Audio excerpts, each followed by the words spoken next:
Inexpensive things are important too. Illustrations by Pete. Hey everyone, so I was recently speaking with Golden Maple, and I was saying to them, you know, sometimes people want a little bit of less expensive stuff that they want up on their shelf just in case they're doing something they're not sure, they don't want to worry about ruining it. I just want to have some things because I want to show some people how to create with whatever they have. And a lot of people do not have things that are top of the line stuff. So everyone should be able to create with anything that they have, or they're taking it on vacation with them, they don't want to worry about losing it. They want to have some inexpensive things they can just grab.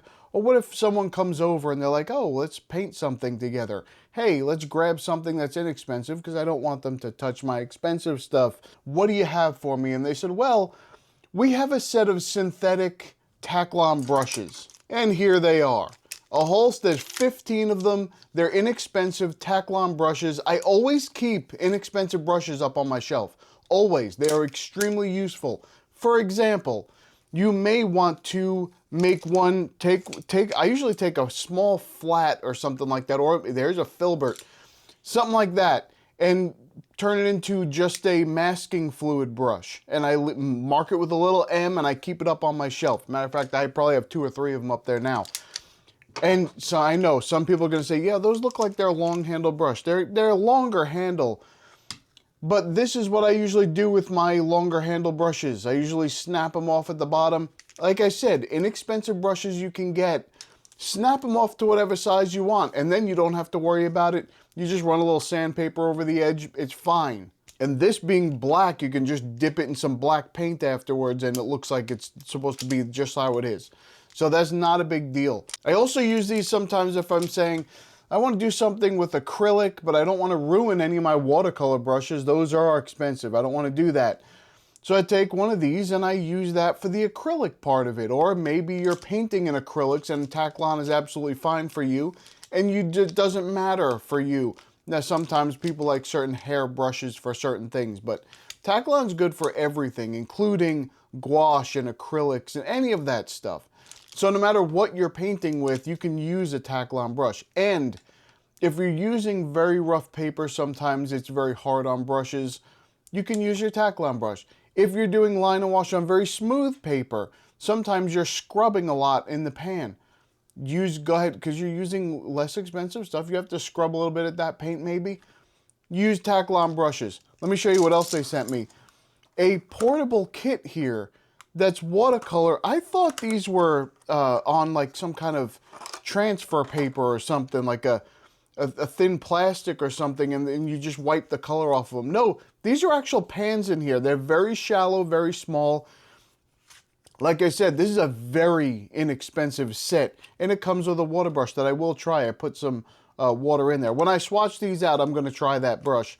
And then the painting part, I will use the Taklon. I'm not doing a full swatch where I'm going to talk about, there's no pigment information. It's just looking at some colors. But there are a lot of colors here, and some of them are really pretty. So I'm just going to put them down on the page quick. I might even do a speed, I don't know. We'll see how that goes. But I think having a little set like this to throw in a bag it doesn't really matter. Now there's no cover on the paints, you see. They just, when you slide them in, they're covered. It also comes with a little mixing palette in the back here. So there's a little extra mixing thing that comes out here that you can put with one large well and one smaller well. But either way, it doesn't matter. It's just something quick. There's a little sponge on top so you can dab off on top and keep going. It's a little kit to throw in your bag. And it's something that you don't have to worry about. You lose it somewhere, you get sand in it from the beach. Doesn't matter. Don't worry about it. These are your sketchbook paints. We're going to see how vibrant they are. I don't know. I've not touched them yet. But we're going to see if they're vibrant, if they're beautiful. Don't count on anything being light fast. It's not for that. This is an inexpensive set for you to take with you. And I know these are shallow, but if you run out of paint here, you can just put your favorite color there, whatever color you want to add to the set. Just fill it in there. It's not a big deal. So let's get into it. I'm going to lay the colors down, do a real quick brush test with some of the shapes, and then we're going to get right into the painting. All right. Okay, everybody, so I am going to use this water brush here. One thing I'm going to do is, I haven't even wet it. I did put the water in, I put that in earlier, but I did not wet this yet. So I want to see how it works and see if it's usable as a water brush.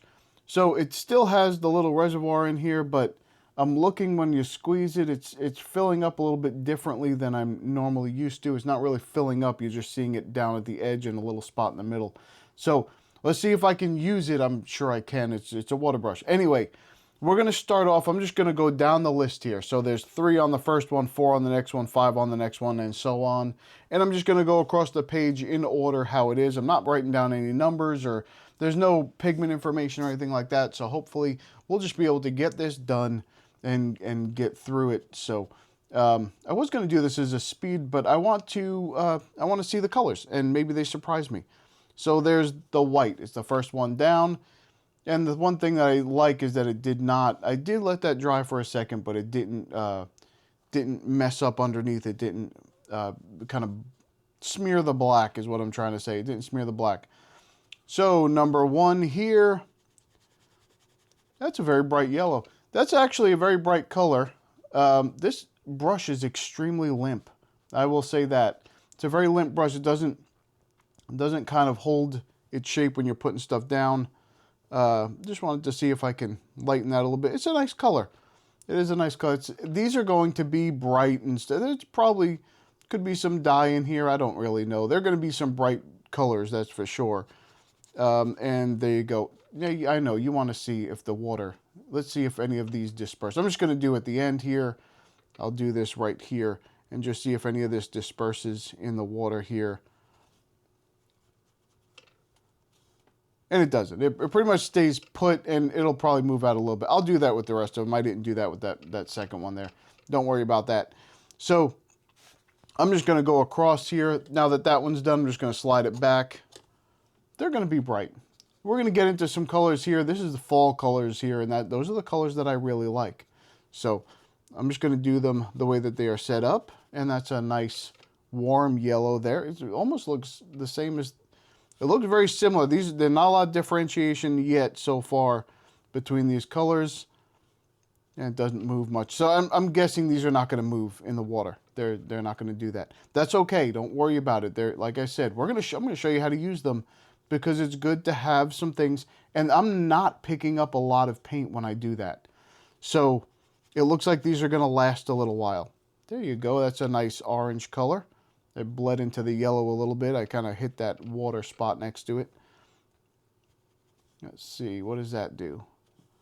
Doesn't move. And I think they're not really going to move much. I think they're going to pretty much stay put. That's fine. Use them the way they need to be used, and that's it. So next one, here it is here. That's a nice bright orange there. There's a little bit more difference between those two than there was with those yellows. Those yellows almost look interchangeable. You can see that that one has a little bit less of a warmth to it, but these two here, those are almost interchangeable there.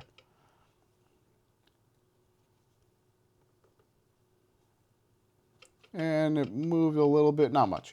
Okay, next one here on the list. Well, that's interesting. Those are almost identical. And maybe, I know that they have different numbers and they're supposed to be different colors, slightly different shades, but I think that's a good thing. Because if you run out of that yellow and you like it, you can use this yellow. And if you run out of that orange and you like it, you can use this orange. So it's like having a double pan almost of that color. Oh, that was a little bit dirty. Don't worry about that. I don't think they're moving. I'm going to probably not do that for the rest of these because they're not going to move anywhere. Now we get to the red. So we're going to start with a very warm red is my guess. And yes, we do. A very warm red. It's a pretty color, though. I like that color. That's a very pretty color. And that's not a warm red. Excuse me. That is a warm orange. It's a very red orange. Oh, now that's a cool red. Hold on here. That's a cool red. You can tell immediately underneath there. Look at that pink coming through. That's pink. That is definitely pink. So that is a warm, cool red. So you're going from, this is a reddish orange. This is not a warm red. When I first put it down, I thought it was up here. It's not. That's an orange color. I love that color. That's an orange color with a lot of red in it, which I like. I don't like warm reds, but I do like warm oranges. Now this here, this is a cool. There's a lot of pink in that one. So I'm going to say that there's no warm. Maybe I'm wrong. Maybe they just put it in different order. That is definitely a cool red.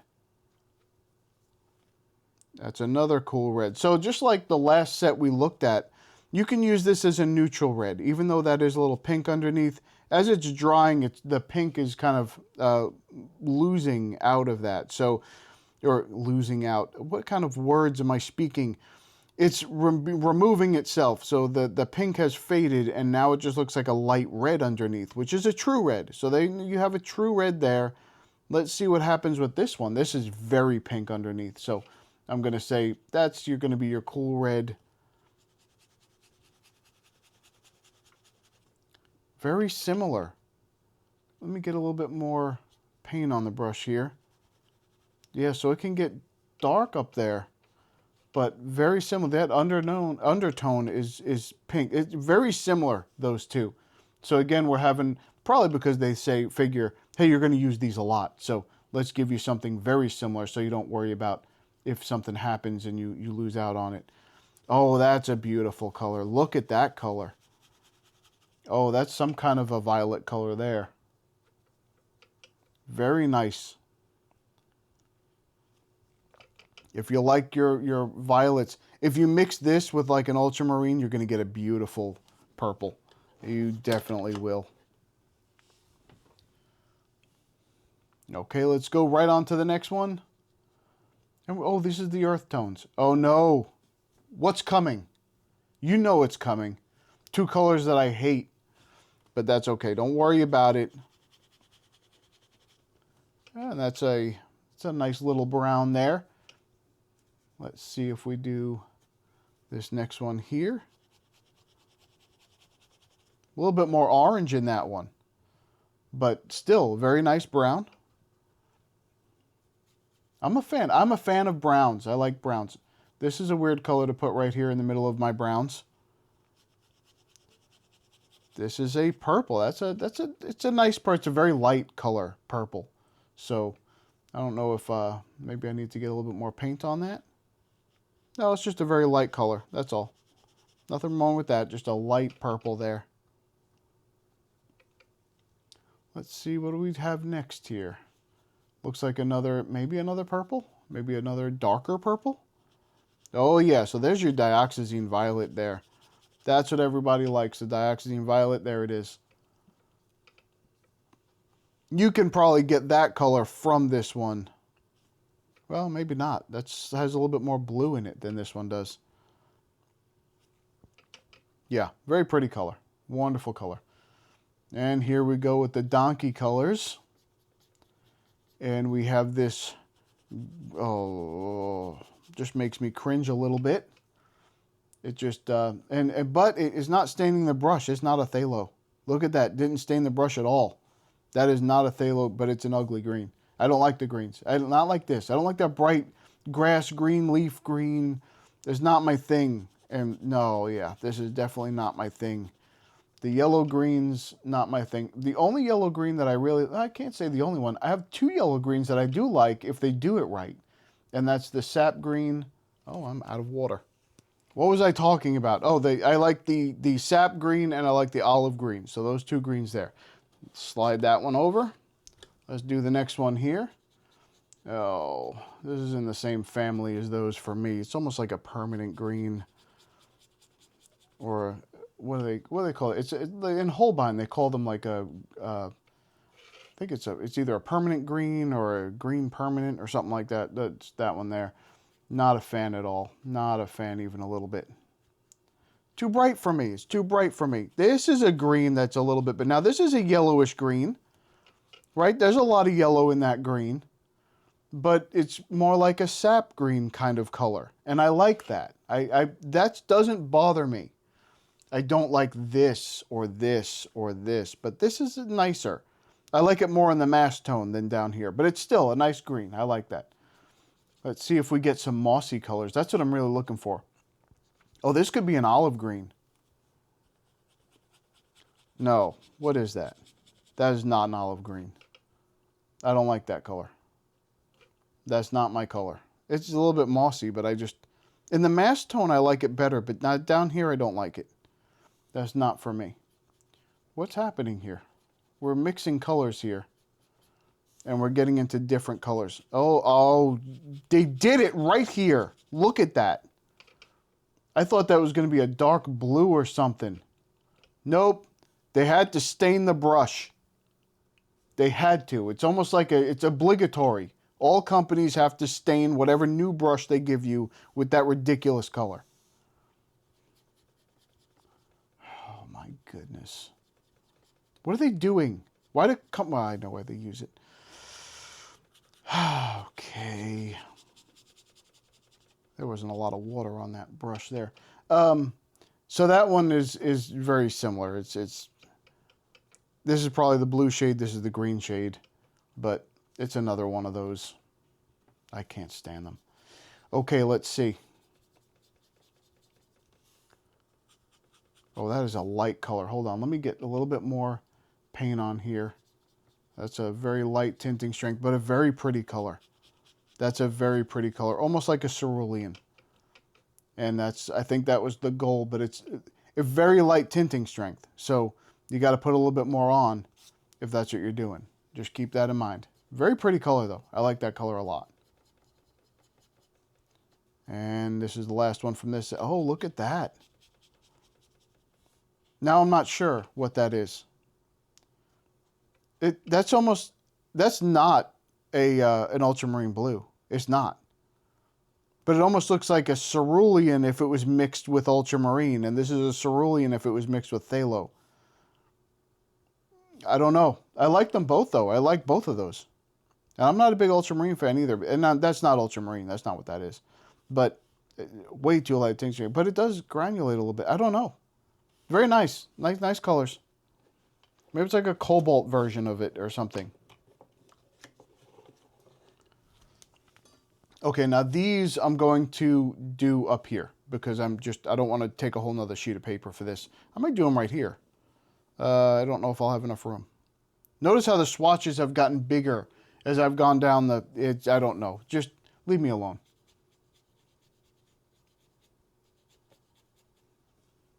Okay, this one here, we're going to start it here. That's a phthalo. So that's a regular phthalo there. That's a regular thing. That's the green shade, phthalo blue green shade right there. So you're almost, are they going to not give you a warm blue? Oh, there it is. There's your ultramarine. That's your ultramarine blue. So see how different those are? Maybe that's like a cobalt. But it's a little opaque for a cobalt. I don't know. Maybe they mixed a little bit of white in it or something. I mean, when you have paints that are inexpensive paints, sometimes they mix things in. Oh, I just did that one, didn't I? No, I didn't. No, I didn't. When you have the less expensive paints, sometimes they mix in some fillers. I don't really mind it. Like I said, these are going to be sketchbook paints. As long as they do what I want them to do, these are going to be sketchbook paints. So that's almost just trying to be a dark blue is what that's trying to be, like an indanthrene blue or something like that, but it's using a phthalo pigment. Phthalo pigments are a little less expensive. Oh, that's a nice color. That's a nicer color. I like that one better. Like a Prussian blue almost. Almost. It's in the vein. What's this here? Where are we going with this one? We're going to start another row with these, so. Oh, that's pretty. That's a pretty color. Look at that's like a Payne's gray, but a really nice one. That's a nice color. I'm a fan of that color right there. That's really good. I like it. Okay, I'm guessing, yep, like a yellow ochre color here. Yellow ochre, always a staple on everyone's set, at least it is for me. I love yellow ochres, I do. Let's see if we get a brown ochre. Oh, okay, so this is going to be your burnt sienna. Although these two over here are gorgeous earth tones. You probably use that over that. It's a little bit more, it's a lot more orange and much lighter tinting strength. But I think that's what they're going for, is a burnt sienna. And then this is probably going to go for like either a burnt umber or a sepia or something like that. Oh yeah. Oh no, this is just black. Oh, come on. I thought we were doing let me water that out a little bit. Very pretty black though. Let's see how it is here. I just wanted to water it out a little bit. And I want to clear that up and see what it is. So this is, okay. So it's not too warm. I could use that black. It's a little warm, but not too warm. A little bit of brown undertone in it. Not too bad. I like the truer blacks or the lighter undertones. But so all in all, this set here, there's a lot of color. What can you not use here? You have your yellows. I like the most orange of the yellows, which I think, I'm not sure if it's this one or this one. I can't really tell. That did spread out in the water a little bit. It did dissipate a little bit. So I guess they would all do that and move a little bit. But when you first touch, what I look for is when you first hit the water with the paint, does it pop in the water? Some do, some don't. Yes, I know. It's because some things has something in it and not in another thing. I know. But that's not the point. The point is that's what I just like to see. Let me see if it does it. If it doesn't do it, we're good. If it does do it, I like it even better. But that's okay if it doesn't. Sometimes when you're painting something where you want to keep the color in place, you don't want it to follow the water immediately as soon as you hit that. So you can make corrections before it does that. That's fine, no problem. That's my favorite orange, I think, on there. That color there. It's a beautiful, beautiful color there. I like these reds. I like all the reds. The reds are all pretty. All beautiful. No warm red in the bunch. Some of you are disappointed. Just add a little bit of this to this, and you're in the warm red territory. This, nice color. It's a very, very beautiful kind of magenta-y, kind of purpley. It's good. It's a nice color. I like it. I think that's a good color. Great earth colors here. If you're into purples, these are your colors. This is, of course, everyone's favorite. The dioxazine probably gets black on top, but then as it comes down, it gets a beautiful violet in the lighter tones. Great color. This one is going to be almost like a cobalt violet, I would say. I think that's what it is, like a cobalt violet. There's a lot of granulation in here. I don't know if you can see it, but a lot of granulation in there. It's a pretty color. I like it. You know, I don't like these three greens here. This one, and this one, terrible. I like that color. That's a nice sap green color. I really think it works well. Don't like that color. I guess they were trying to go for an olive green, but the mass tone is a little better, but I do not like it down here. It's just not for me. You know I hate those two. I'm not even going to talk about them. Then these two here, beautiful blues. All the blues are pretty. This is their ultramarine. I'm not a big fan of ultramarine, but it's a pretty color. I know it is.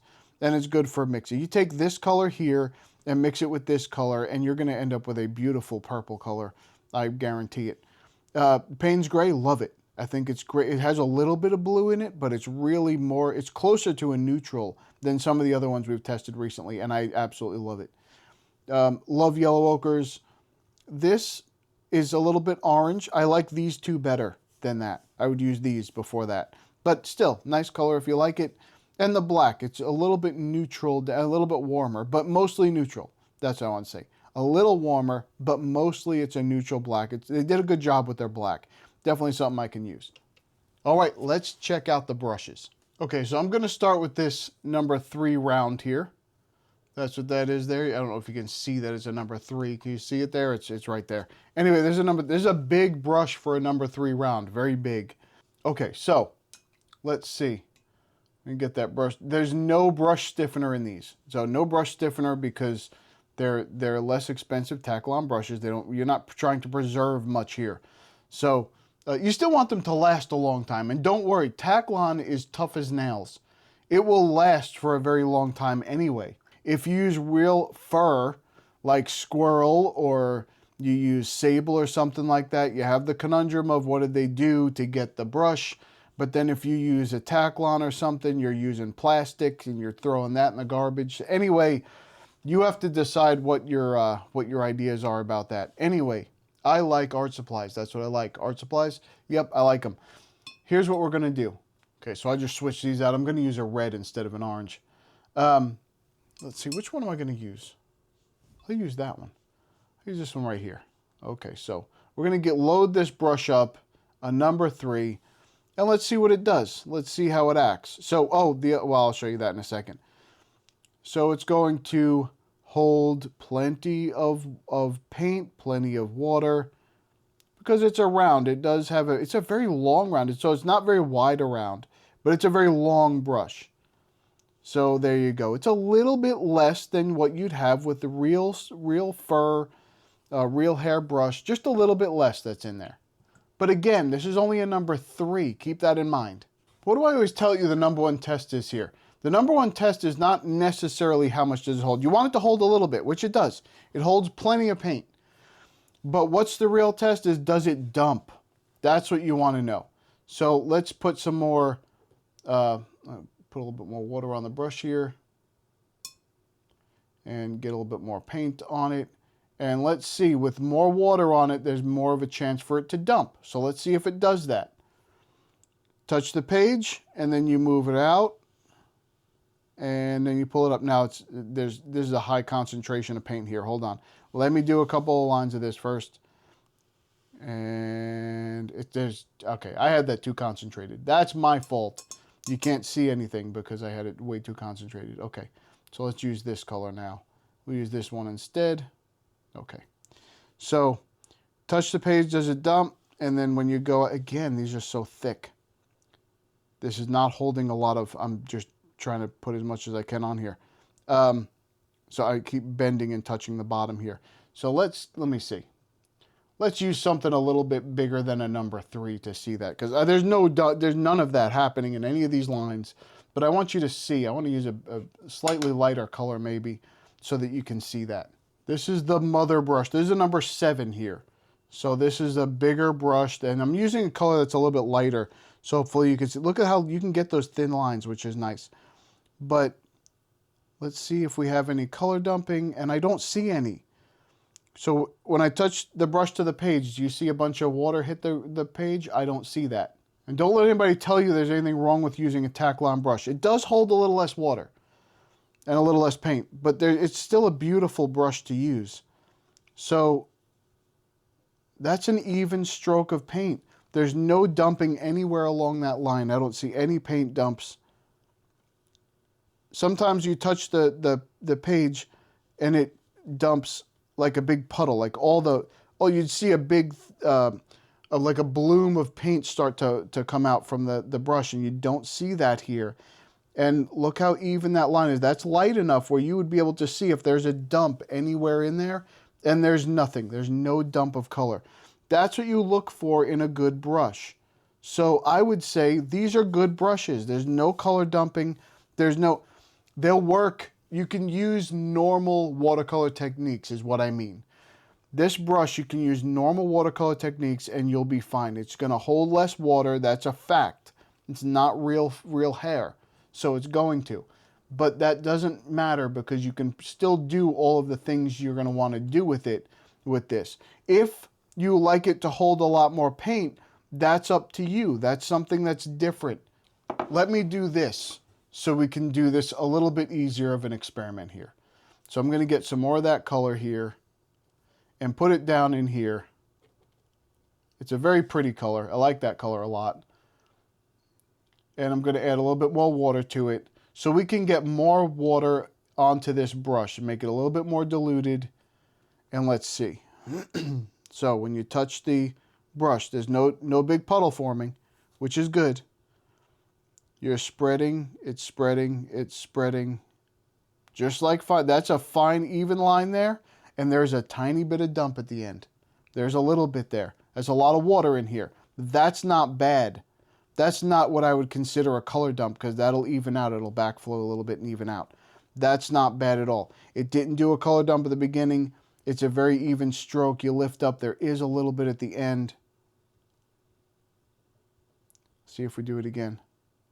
Yep, little bit when you lift up. Tiny bit at the very back. That's not even worth mentioning. And you see, it's starting to run back a little bit here. That happens. There's a lot of water in here, but that's not bad. So if you paint straight from the pan, you're not going to get that Once you start adding a lot of water, let's try the number 3 with that and see how that one does. Okay, so let's see. Let's get some of that paint on here. A lot of water because I had extra water now with the brush itself. And let's see. So no dump there. No dump at the beginning.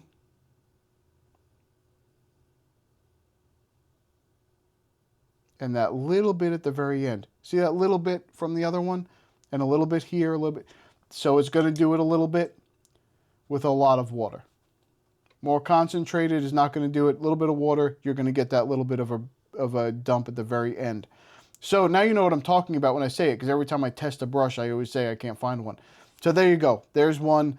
Now, Taklon brushes are known for doing that, but this is probably the best result I've ever seen from a Taklon brush, that it does that just at the very end a little bit. And again, that's me. If you were painting a spot somewhere doing this, and you lift up, there's a little dump there. See that? But it's because you're painting an area, it's much less, and it just blends right in after 2 seconds. So you're not going to see it when you're painting an area with this brush. I'm doing a line. That's why I do the lines, because it shows an extreme example. So you have a little bit at the very end. I'm punishing this brush, but it's usually the flat brushes are going to do it a little bit more. So I am going to try it to show you. I'm going to get a little bit more paint on there. Flat brushes are known for because there's more surface area touching the paper when you lift it up. So it's just known for doing it a little bit more. So let's see. No color dump at the beginning. That's great. It didn't do it at all.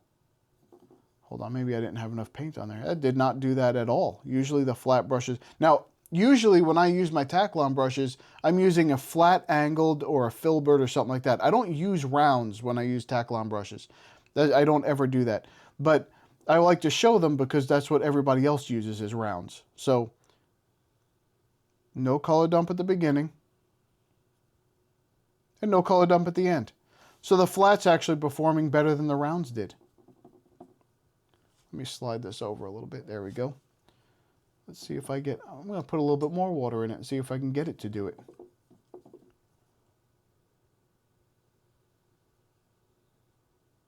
No, it's not doing it at all.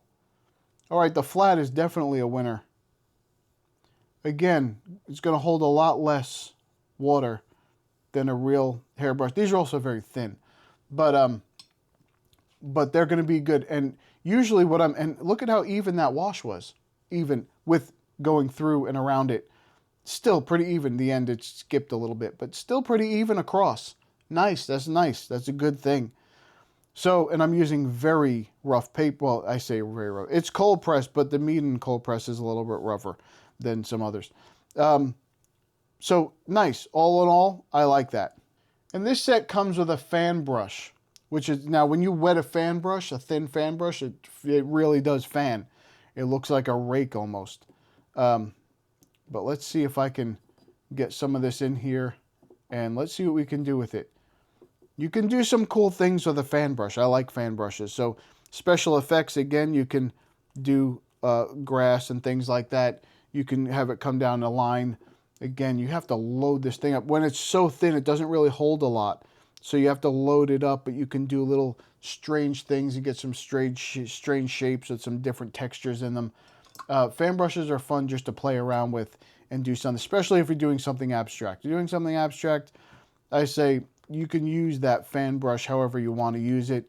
Take a little area here. You can make a little area of grass and kind of flip up some extra spots. So very good for landscaping, things like that.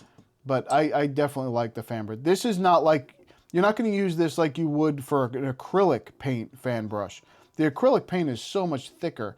So when you start dabbing on there, you're just dabbing on like thick areas with that. But this is just for making a little grass line or something like that on your horizon. It'll work. It does some interesting things. If you've never tried it, I always urge you to experiment with all your supplies as much as you can. And you get filberts and you get angle brushes, and there's some bigger brushes. Look at the size of this angle brush, huh? That's a big one right there. And you have small ones as well. All in all, you're going to be using this just to play around with. It's a great set to have. Let's get into the painting and I'll show you what I do with them. Okay, so let me talk about the experience here. So first of all, the way that I did this, I haven't done one of these in a long time on the channel. I really wanted to do one of these, so that's what I did. I did one of these, and if you're looking at it, you'll know pretty quickly, if you've seen any of the other ones, what this is. And I wanted to use a hot press paper, not a cold press, because I want to take advantage of the fact that I know that these brushes are not going to hold a ton of paint. Now, not that I was using them in that way, but still, and I used the number 7 round for the whole thing. I used the bigger round. I like the bigger brushes. I always do. I always use the bigger brushes. It's just what I do. But you can get fine lines with it. I showed you that on the brush test. But I knew that if I used a very rough paper, I was going to have a lot of dry brush effect, which I wanted with the ink when I first started putting in that ink, but I didn't want with the paint. So I didn't want to have that. So I used a hot press paper, and I haven't used this paper in a long time, and it gave me a good reason to use it. I love this paper. A lot of people don't like it. This is the Fluid 100 hot press paper. So it's 100% cotton, but it is the Fluid paper which holds down the color. So when you put a swipe on there, you'll see up in when I do the sky area where you can see some things, especially because I'm using paint that granulates a little bit. So you see like a couple of hard edges in the top right and things.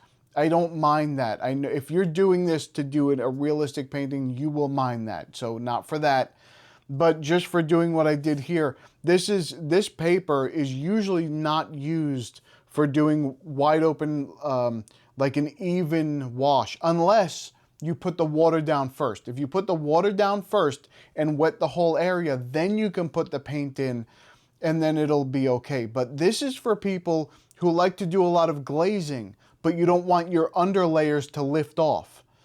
That's what this paper's for. That's what it's used for. A lot of botanical artists use this. Liz Steele, if you don't know her, you should. She does some of the most beautiful botanical work I've ever seen. And that's what she does. And she uses that paper, the Fluid 100, the hot press, because when you put your line down, or if you put your detail in first and then do a wash over the top, it doesn't remove the detail. So that's why she does it, and that's how it works. I also use the paint differently than I thought I was going to use the paint. So I wanted to try the one puddle method. And if you don't know what that is, I do use my Holbein paints that way.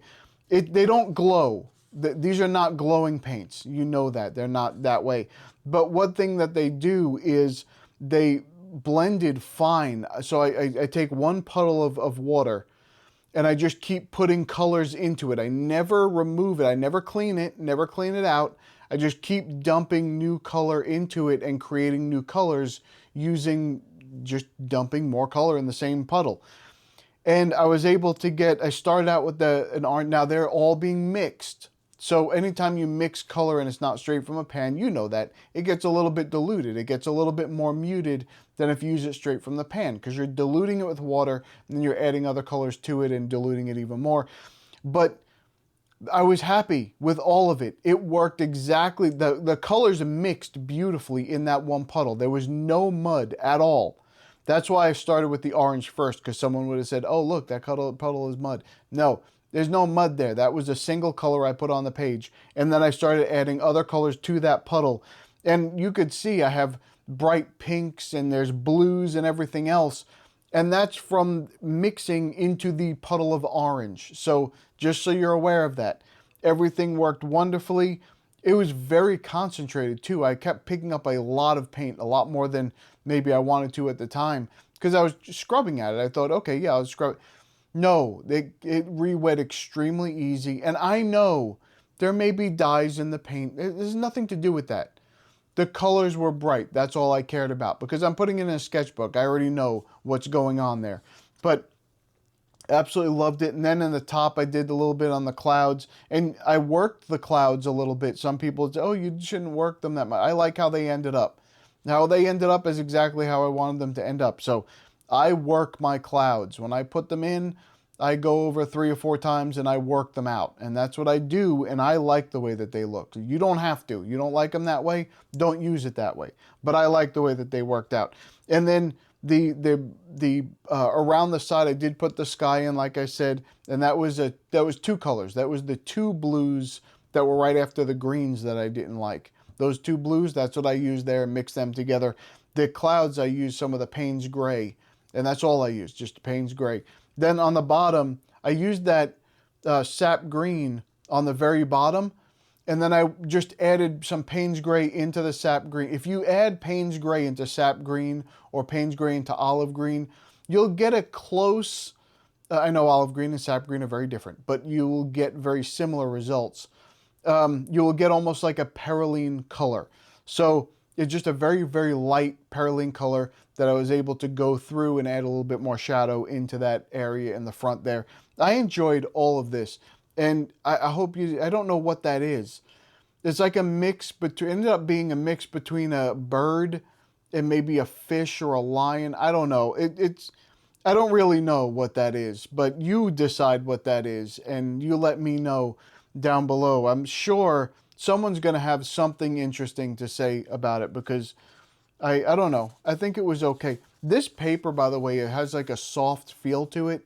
This is not good for like fountain pen work or anything. I've used fountain pens on it a lot, but it's very soft. It's a soft hot press, so it almost feels like there's fibers on the hot press paper. It's strange. But it's also good for if you do watercolored pencils or ink tints or anything like that, or some of the other ones that they have. If you're going to wet the medium after you put it in, you put the colored pencils on and then wet it. It is good for colored pencils as well, so I like using it for that too. And I've used it for ink many times, but you will feel the texture of where that pen has gone over and scraped up some of the paper. It just creates like a small texture on it, but it's still nice. It's still good paper. I love the paper. I use it quite a bit, but I haven't recently. I used to use it all the time, but I just really haven't. I started this book in 23. This was given to me by a friend, and then now here it is 2 years later, and I'm not even halfway through the book. I haven't really picked it up as much. I should, but I always, every time I look at it, I say, I want to put something different in there because it was given to me by someone. It was made by them. So anyway, it is using the Fluid 100 watercolor paper, the hot press, and I absolutely love it. It's definitely something that I enjoy. But if you don't, if you like to use more, now, the other thing is, once you add the cold, and I said this in the last video, if you use the cold press, you're going to get more of a smoother blend on the edges, more of a smoother blend of the paint itself. I didn't want the paint to blend on this one that much. I wanted it to stay put where I put it and not blend into the next color. So I used the hot press because that tends to do that. And I used the hot press that sucks the color down and doesn't let it move as much on purpose. So that's what I did. Anyway, everything worked wonderfully. I did make a face on it at the very end. Like I said, I don't know what that is. As I was going, I saw the mouth part and I wanted to add the eye to it. So I did. And I used some white Posca paint to do that. And it was nice. It was fine. Everything worked out wonderfully. And it was nice to use just everything that I wanted to happen with those brushes happened. And because I used the round, I did that on purpose as well, because I wanted to get a little bit of extra color dumping. So I would put a color down and start dumping some extra color into it. And that's what I wanted to do. So I did that. And as long as you use things the way that they are, you figure out how it's supposed to be used and then use it that way. If you enjoy it, keep using it. If you don't enjoy it, then that product is not for you. And that's how you know. But I know I say this a lot. I'm sorry you're having to hear my repeated nonsense over and over. If you use something and you just say, well, this is how I work and that's it, you're probably only going to have a few certain things that you can use, because everything else will work outside of that little sphere of the way that you use things. I like to figure out how things need to be used and then use them that way and then figure out if I like to work that way. But I don't only have one way that I like to work. So I don't put all the pressure on the product to, if it doesn't perform the way that I work, then it's garbage. No, it's not. It can be just, when I did this piece, I did it just as easily as when I use my sable brushes and my Holbein paints or my Daniel Smith paints or my Core paints or anything like that. The same thing. It gave me this, I was able to create the same piece. I just did it a little differently. That's all. But you figure out how things, and I enjoy doing it. So I will continue to use these. And when I go out sketching somewhere, I'll probably take them. They're easy, they're small, they fold up in a little thing. People like to put things in their pocket. You can put that in your pocket. And that's a lot of colors. There are 34 colors in that set. That's a lot of colors. Let me check that, make sure. Let me correct myself. There's 33 colors. I can't count sometimes. That's okay, don't worry about that. That was because I want to show you this. So this color here, I counted as a color because look how it bloomed. It ended up filling up that water. It really did. It's just that it didn't start out that way, so it doesn't move when you first touch the paper. But if you let it sit, that thing will just spread and keep spreading, and it filled up the entire thing. They all did.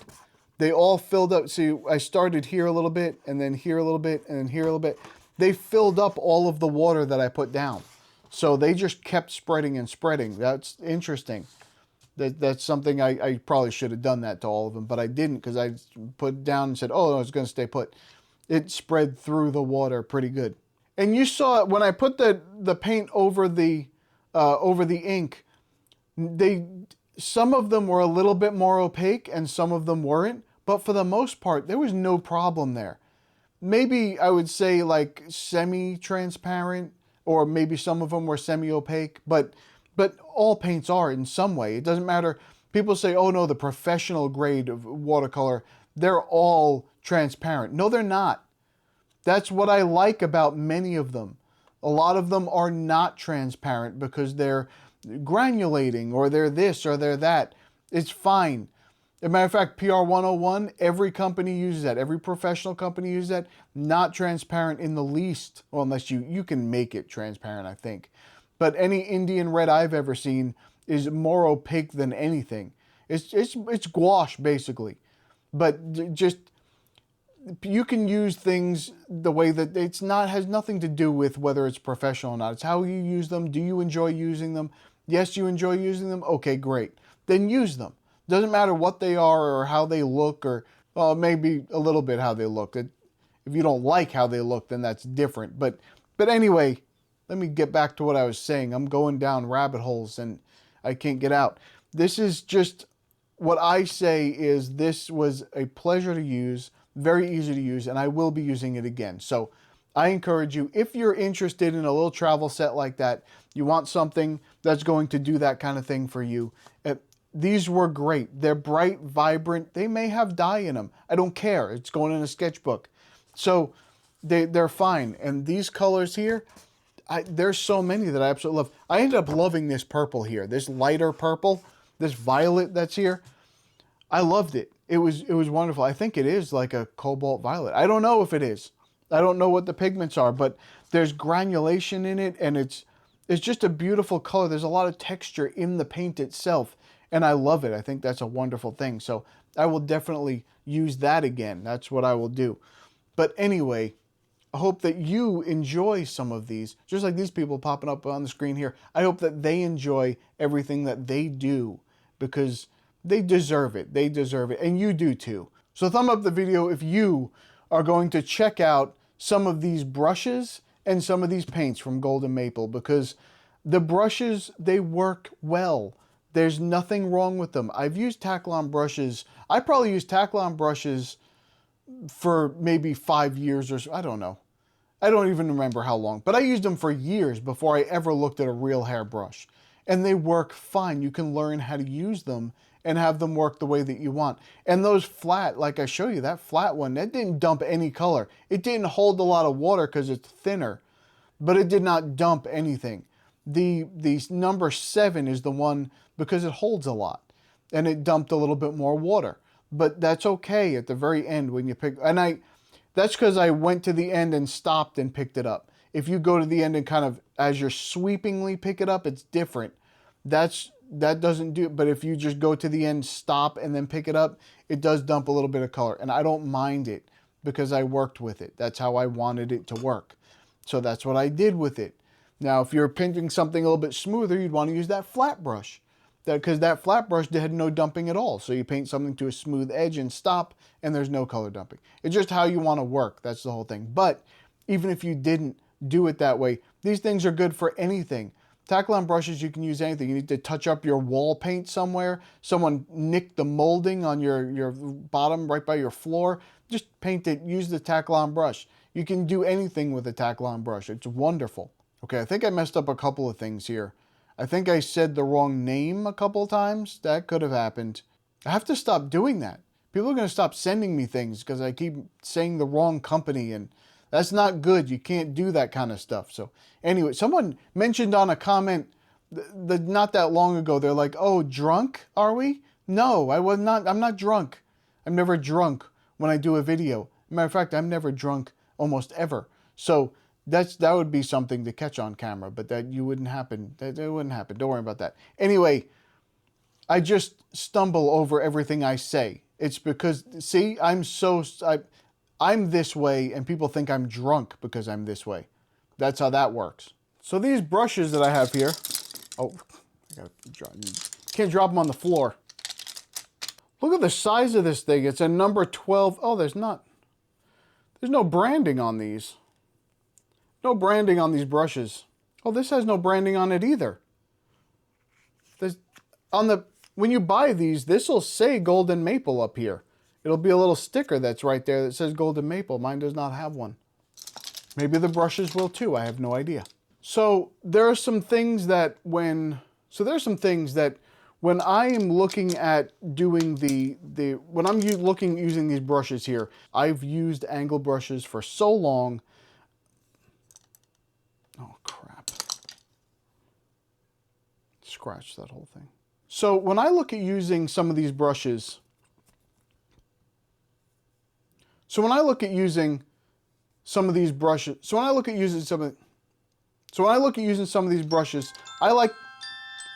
sorry, hold on.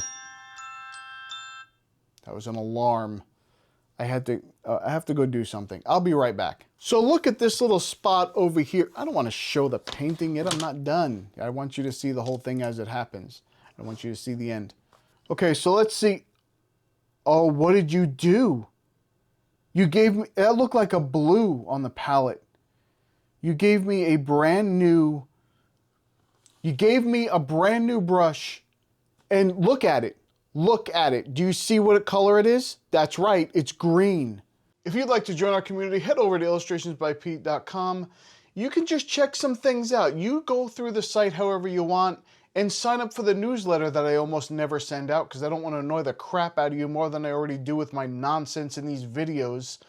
But I'd love to hear from you, so come on over. All right.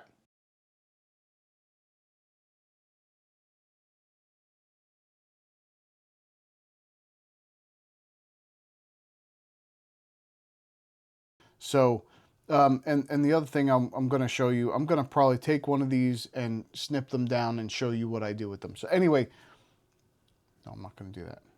Cut that out. But people have the double conundrum. They say, well, if you use real fur, I almost said it again. I'm going to lose it. If you use real fur, smoother blend on the edges, more of a smoother blend of the paint itself. I didn't want the pen. That's got to come out.